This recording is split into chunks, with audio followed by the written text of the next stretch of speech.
ഈ കഴിഞ്ഞ പാർലമെൻറ്റ് ഇലക്ഷനുമായി ബന്ധപ്പെട്ട് വ്യാപകമായി കള്ളവോട്ട് നടത്താൻ CPM-ൻ്റെ ഭാഗത്ത് നിന്ന് ശ്രമമുണ്ടായി. UDF സ്ഥാനാർത്ഥിയായി എന്നെ പട്ടുവം പഞ്ചായത്തിൽ മുതുകൂടം എന്ന് പറയുന്ന സ്ഥലത്ത് വെച്ച് 98-ാം നമ്പർ ബൂത്തിൽ വെച്ച് എൻ്റെ വാഹനം ആക്രമിക്കുകയും കള്ളവോട്ട് തടയാൻ ശ്രമിച്ചതിന് എൻ്റെ ബൂത്ത് ഏജൻറ്റിനെ ആക്രമിക്കുകയൊക്കെ ചെയ്തു. അവസാനം തളിപ്പറമ്പ് DYSP വന്ന് ലാത്തിച്ചാർജ് നടത്തിയിട്ടാണ് എൻ്റെ വാഹനം അവിടുന്ന് കൊണ്ടുപോകാൻ അവർ അനുവദിച്ചത്. അപ്പോൾ കള്ളവോട്ട് ഒരു കുലത്തൊഴിലായി സ്വീകരിച്ചിരിക്കുന്ന പാർട്ടിയാണ് ഈ മാർക്സിസ്റ്റ് പാർട്ടി. ഇത്തവണ ബേഡകത്ത് ചെമ്പക്കാട് എന്ന് പറയുന്ന ബൂത്തിൽ രതീഷ് ബാബു എന്ന് പറയുന്ന ഏജൻറ്റിനെയാണ് ഞങ്ങൾ ഇരുത്തിയിരുന്നത്. എന്തിനാണ് സ്ഥാനാർത്ഥികളെ ഏജൻറ്റിനെ ഇരുത്തുന്നത്? നിഷ്പക്ഷമായി, നീതിപൂർവമായി, സുതാര്യമായി തെരഞ്ഞെടുപ്പ് നടത്താൻ വേണ്ടിയിട്ടാണ്.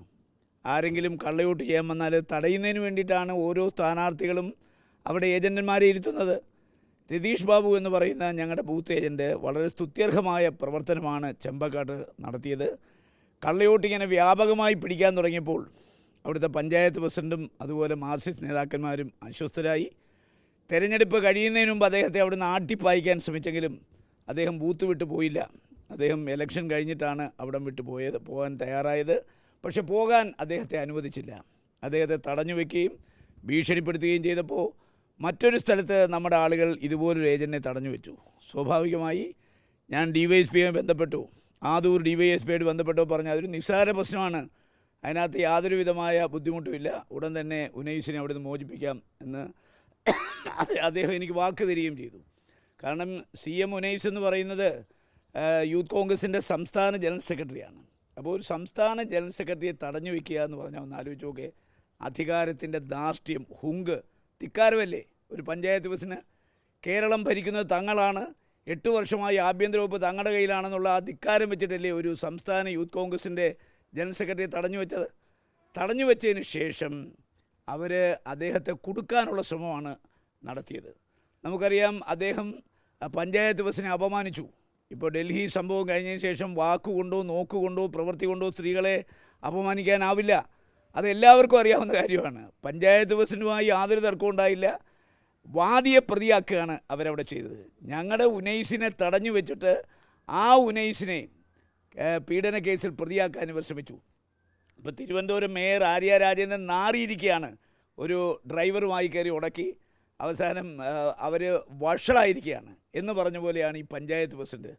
ഈ പഞ്ചായത്ത് പ്രസിഡന്റ് സമ്മർദ്ദം സഹിക്കവയ്യാതെ, മാർക്സിസ്റ്റ് നേതാക്കന്മാരുടെ സമ്മർദ്ദം സഹിക്കവയ്യാതെയാണ് വിജയൻ എന്ന് പറയുന്ന പനത്തടിയിലുള്ള SIയെ ഇതിനെക്കുറിച്ച് അന്വേഷിക്കാൻ ചുമതലപ്പെടുത്തിയത്. അന്വേഷിക്കണമല്ലോ, അന്വേഷിക്കാൻ സമ്മതിക്കുന്നില്ല.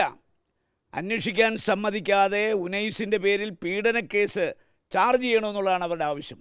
അപ്പോൾ SI പറഞ്ഞു എനിക്ക് അങ്ങനെ ചാർജ് ചെയ്യാൻ പറ്റില്ല, വസ്തുനിഷ്ഠമായി അന്വേഷിച്ച് അയാൾ കുറ്റക്കാരെന്ന് കണ്ടെത്തിയാൽ അയാളുടെ പേരിൽ ഞാൻ കേസ് ചാർജ് ചെയ്യാം, അല്ലാതെ ഒരു നിരപരാധിയെ പീഡന കേസിൽ പ്രതിയാക്കാനാവില്ല എന്ന അതിശക്തമായ നിലപാട് ആ സബ് ഇൻസ്പെക്ടർ സ്വീകരിച്ചു. കാര്യം അയാൾ ഇട്ടിരിക്കുന്ന ആ യൂണിഫോമിനോട് അയാൾ വിധേയത്വം പുലർത്തി, പ്രതിബദ്ധത പുലർത്തി. അതാണല്ലോ അദ്ദേഹം അങ്ങനെ പറയാൻ കാരണം. ഒരു പ്രതിയെ മാർക്സിസ്റ്റ് പാർട്ടി അനുശാസിക്കുന്ന രീതിയിൽ പീഡന കേസിൽ പ്രതിയാക്കണമെന്ന് പറഞ്ഞാൽ സാധ്യമല്ലെന്ന് അദ്ദേഹം പറഞ്ഞു. അവസാനം ഉന്നത കേന്ദ്രങ്ങളിൽ അവർ വിളിച്ചു പറഞ്ഞ് സമ്മർദ്ദം ചെലുത്തി അദ്ദേഹത്തെ കൊണ്ട് കേസെടുപ്പിക്കാൻ ശ്രമിച്ചപ്പോൾ അദ്ദേഹം അതിന് വശംവദനായില്ല.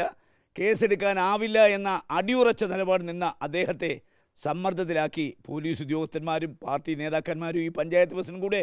അവസാനം അദ്ദേഹത്തിൻ്റെ കൃത്യനിർവഹണത്തിന് തടസ്സം വരുന്നുവെന്ന് കണ്ടപ്പോൾ പിന്നെ ജീവിച്ചിരിക്കാൻ പറ്റില്ലല്ലോ. ബേഡകം പോലുള്ള സ്ഥലമല്ലേ. DYFക്കാർ മുദ്രാവാക്യം വിളിച്ച് കേട്ടില്ലേ, വീട്ടിലിരുത്തില്ല, നാട്ടിലിറക്കില്ല, കൊന്നുകളയുമെന്നാണ്.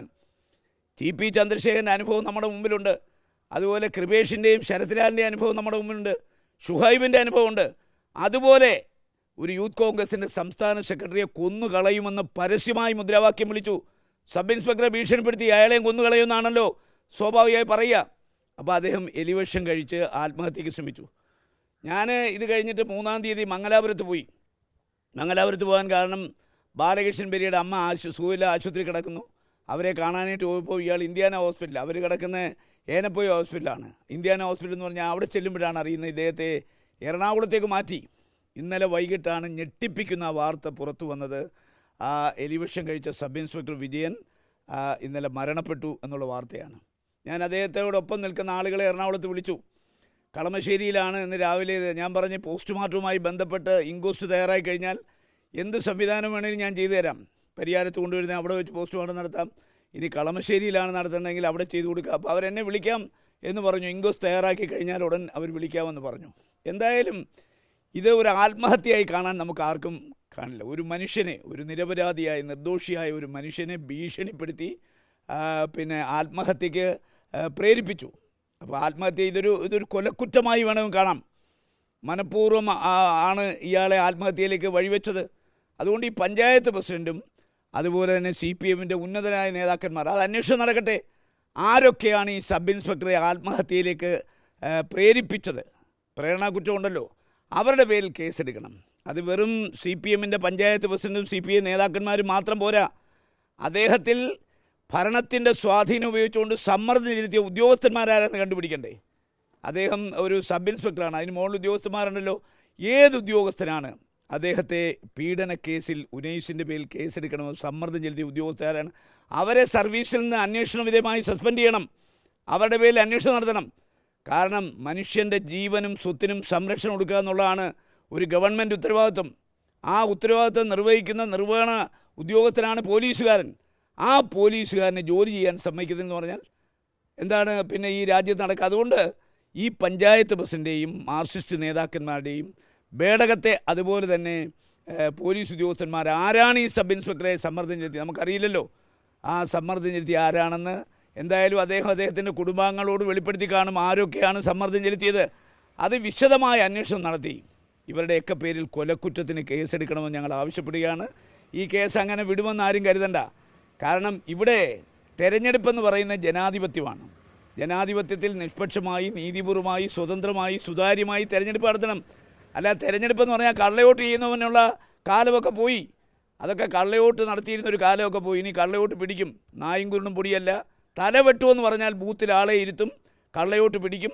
പിടിക്കാനാണ് ഞങ്ങൾ ബൂത്ത് ഏജൻറ്റിനെ വെച്ചിരിക്കുന്നത്. അല്ല, മാർക്സിസ്റ്റ് പാർട്ടിക്ക് ഓശാന പാടാനല്ല ബൂത്ത് ഏജന്റുമാരെ വെച്ചിരിക്കുന്നത്. കള്ളവോട്ട് പിടിക്കാനാണ്. പിടിക്കുന്നവനെ കൈകാര്യം ചെയ്താൽ ആ കൈകാര്യം ചെയ്യുന്നതിനെതിരെ അതിശക്തമായ നിയമ പോരാട്ടം ഞങ്ങൾ നടത്തിയിരിക്കും. അതുകൊണ്ട് ഇത് നിസ്സാരവൽക്കരിക്കാൻ ആരും ശ്രമിക്കേണ്ട. ഈ സബ് ഇൻസ്പെക്ടറുടെ ആത്മഹത്യയിലേക്ക് നയിച്ച വിഷയങ്ങളെക്കുറിച്ച് സമഗ്രമായ അന്വേഷണം നടത്തണം. അന്വേഷണത്തിൽ കുറ്റക്കാരായ മുഴുവൻ ആളുകളുടെയും പേരിൽ പഞ്ചായത്ത് പ്രസിഡന്റ് അടക്കം കൊലക്കുറ്റത്തിന് കേസെടുക്കണമെന്ന് ഞാൻ ആവശ്യപ്പെടുകയാണ്.